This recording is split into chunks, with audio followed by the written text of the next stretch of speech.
Hello, everyone. I hope you're doing well. It's 1:11 here.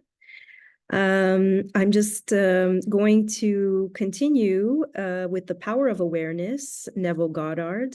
So if you're new to my channel, my name is Sonia Sunhart, and I've been on this quest or this path of understanding reality creation, prayer, connecting to God, understanding our purpose here, all of these questions, these existential questions that have come through, my own seeking, I guess you can call it, for a very long time.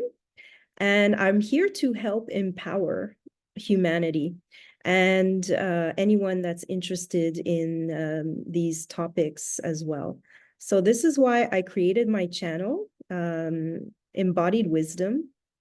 And Sonia Sanhart is my spiritual name, my rebirth name, as I've gone through so many initiations, and I am here now as a guide and teacher and way shower in this new earth adventure that we share together, one humanity, brothers and sisters, on a plane of existence, a reality that was controlled by very few people for a very long time. And we are seeing the end of that cycle playing itself out right now.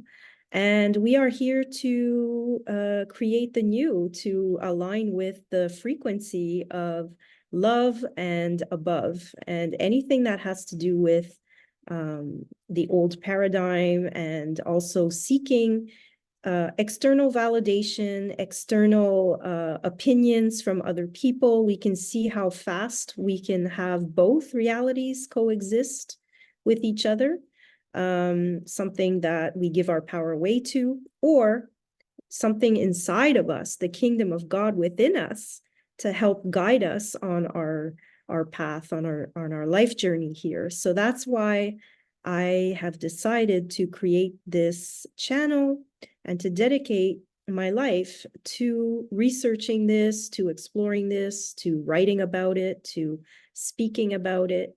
And this is why I've created this platform. So I have a beautiful background that is this virtual screen. And I will go into sharing the screen right now. So here we go. I'm going to continue reading this. I'm not sure if I can, yes, I can move my little window. Yippee. So this is where I left off last time. I'm going to continue with a single electron revolving in a specified orbit constitutes the unit of magnetism. When a piece of steel or anything else is demagnetized, the revolving electrons have not stopped. Therefore, the magnetism has not gone out of existence. There is only a rearrangement of the particles so that they produce no outside or perceptible effect.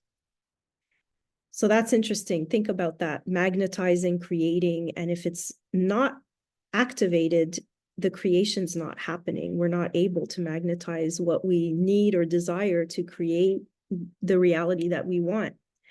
So when particles are arranged at random, mixed up in all directions, the substance is said to be demagnetized. But when particles are marshaled in ranks so that a number of them face in one direction, the substance is a magnet. Magnetism is not generated, it is displayed. Health, wealth, beauty, and genius are not created. They are only manifested by the arrangement of your mind. That is, by your concept of yourself, and your concept of yourself is all that you accept and consent to as true. What you consent to can only be discovered by an uncritical observation of your reactions to life. Your reactions reveal where you live psychologically, and where you live psychologically determines how you live here in the outer visible world. The importance of this in your daily life should be immediately apparent. The basic nature of the primal cause is consciousness. Therefore, the ultimate substance of all things is consciousness. So again, Neville Goddard is using consciousness as what in the Bible they're calling the law or the Lord. I mean, the Lord or God Consciousness is all. So if you can't see God in all, you can't see God at all. If you don't understand that consciousness is the building space, it's not even space. I mean, it could be like the ether or the force, right? You can call it the force, like in Star Wars and all that. So there you go. I'm going to continue. You can, allow that to percolate in your own mind and your own interpretation of these texts and what the synapses are revealing to you. Chapter 3, the power of assumption. Man's chief delusion is his conviction that there are causes other than his own state of consciousness. All that befalls a man and all that is done by him, all that comes from him, happens as a result of his state of consciousness. A man's consciousness is all that he thinks and desires and loves, and all that he believes is true and consents to. Okay, so this is where it gets really deep with the subconscious mind programming and what your culture has since you were a child, since you were even in your mother's womb, even in your DNA, all of this is memory. So, this is deep, deep stuff. It doesn't happen overnight to reprogram, even though there's a lot of people talking about quantum leaping and you can have it all. And there's all these, I'm sorry to say, but fake gurus out there. And I know a few personally and that will make all these promises that you just do this and then the next day you're going to get that and all that. There is something else going on here. It's bigger and it's powerful, and it is within you, but so are the programs and so are the memories in your DNA and all of this. So you have to believe, without the shadow of a doubt, that yes, you can choose your highest reality, and yes, you can have it instantly because everything's happening now, but you will probably have these doubts keep appearing and you're not going to believe it. And not only that, but there is something to surrender to say, yes, this is my vision, this is my dream, this is what I want to create. And I would like to move towards this. Thank you, God, universe, higher consciousness, whatever, for bringing that to me in the easiest, best way possible. Thank you for showing me the way. And how do we get the way known to us? That's to listen to that small voice within. That's to go into the void. This is what Joe Dispenza talks about. And he's having, they're having miraculous things happen, but a miracle is just a reality and a science that people don't understand. And yet we're getting to understand it more and more through consciousness and through these studies. And for me, it's been my own self-reflection, but I mean, I'm a big reader and I love to meditate, contemplate on these deeper truths so that I can bring them into my own reality and share them with the world. Because, people talk about luck and all of that, but I've always known that the universe speaks to me in a special way. I have divine numbers, synchronicities, all these things. And I realized this, especially back in 2012 and a little before. But of course, it's an ongoing journey to learn about how this is all functioning together.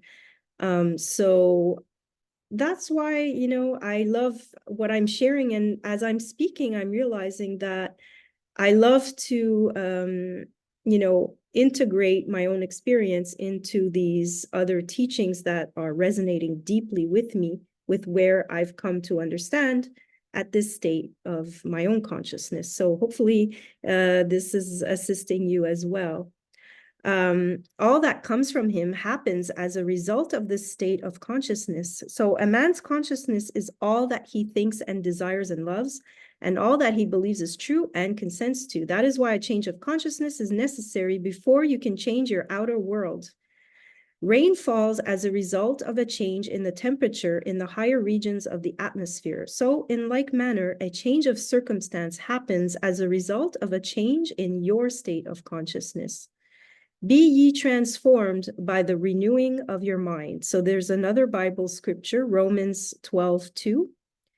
And I know I know the Bible is powerful. It is the most powerful book in the world. I will back that up myself. The only difference is that I don't believe the way it was written and where things were taken out of it, by Pope Constantine 300 years after, and it was manipulated to serve the Roman Empire or the Roman Catholic Church of the times. And this is how they were able to control and manipulate people and steal everything, all the gold in the world for the Vatican and all this crap that's been going on for hundreds, thousands of years, okay? So we're here to kind of rectify that and look at it and say, okay, let's decode this for ourselves, and we can, reap the harvest of what is meant to be for us, which is abundance, prosperity, love, joy, freedom, all these things I believe in deeply. And I want this for myself, and I want this for humanity, because we're all one. So when one of us succeeds, it helps others succeed. When you can be the living example of what's possible, you can show others the way. And that's all I'm here to do. So it's not, again, coming from ego. Ego exists as a survival mechanism, but the spiritual laws, these higher consciousness laws, are what actually informs us and gives form to our reality. So to be transformed, the whole basis of your thoughts must change. But your thoughts cannot change unless you have new ideas, for you think from your ideas. All transformation begins with an intense, burning desire to be transformed. The first step in the renewing of the mind is desire. You must want to be different and intend to be before you can begin to change yourself. Then you must make your future dream a present fact. You do this by assuming the feeling of your wish fulfilled. By desiring to be other than what you are, you can create an ideal of the person you want to be and assume that you are already that person. If this assumption is persisted in until it becomes your dominant feeling, the attainment of your ideal is inevitable. The ideal you hope to achieve is always ready for an incarnation, but unless you yourself offer it human parentage, it is incapable of birth. Therefore, your attitude should be one in which, having desire to express a higher state, you alone accept the task of incarnating this new and greater value of yourself. Whew. Okay, so I love that I'm reading this out loud and sharing it, because I'm also on this journey, and there's been times where I've been fully aligned with this higher version of myself and everything I've wanted, and this flow, what we call the flow.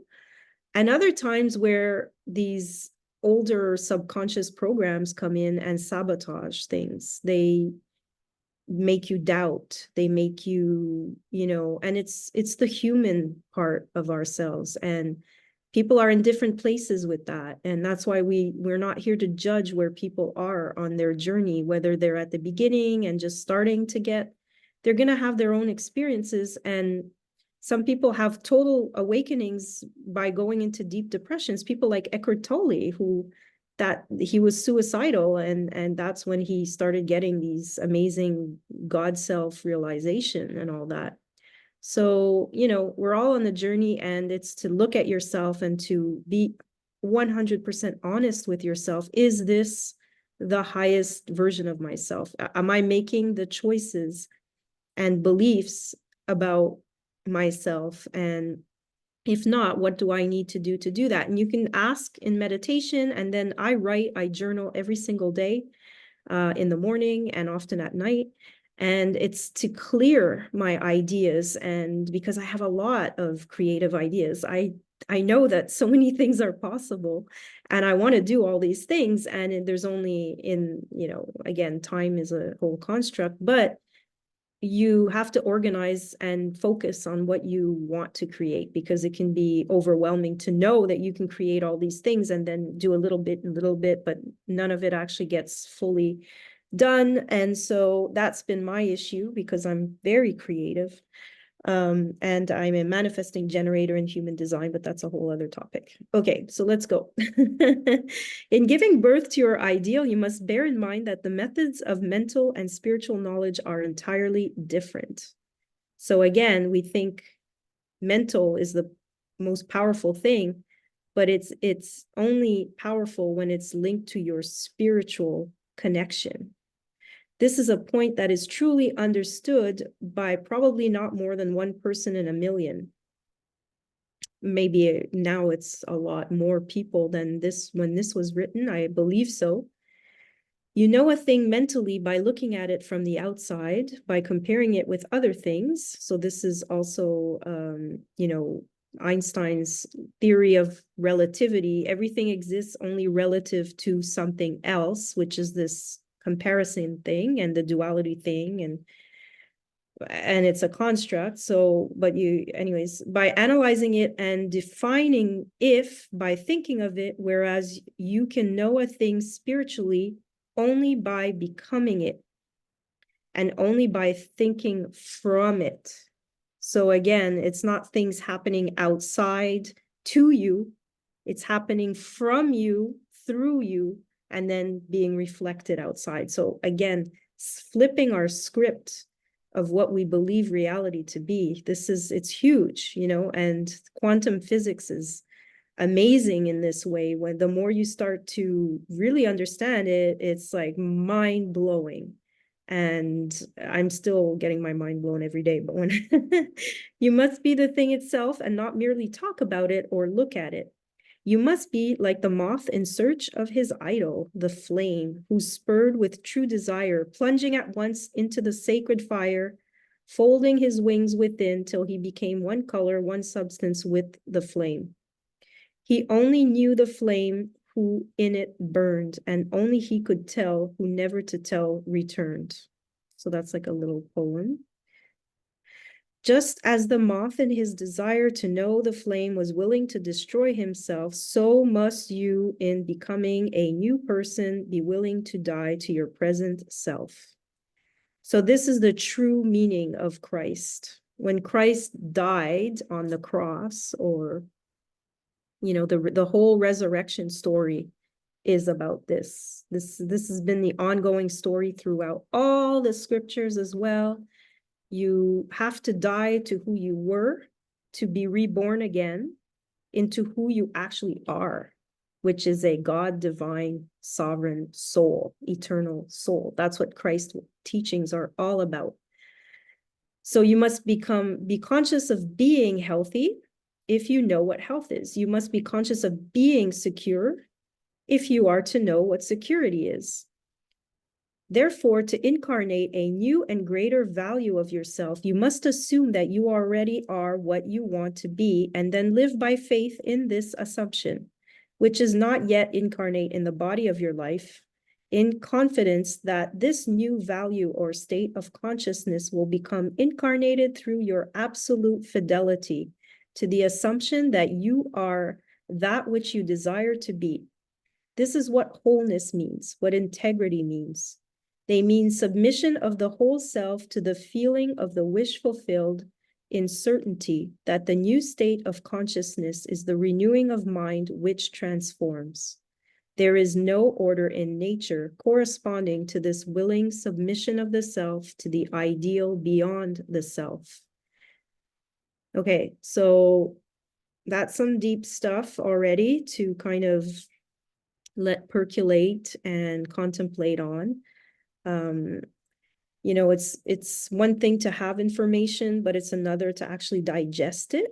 So this is why I'm going slowly with this, and I'm reading just a few pages, and I'm going to continue doing this in this way because for me, I think it's a good way to do this.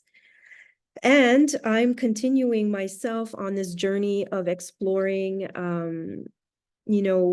reality creation, self-concept, the way you think of yourself, how you act in the world, getting over limitations and things the ego blocks you from doing. And trust me, my whole life has been about that.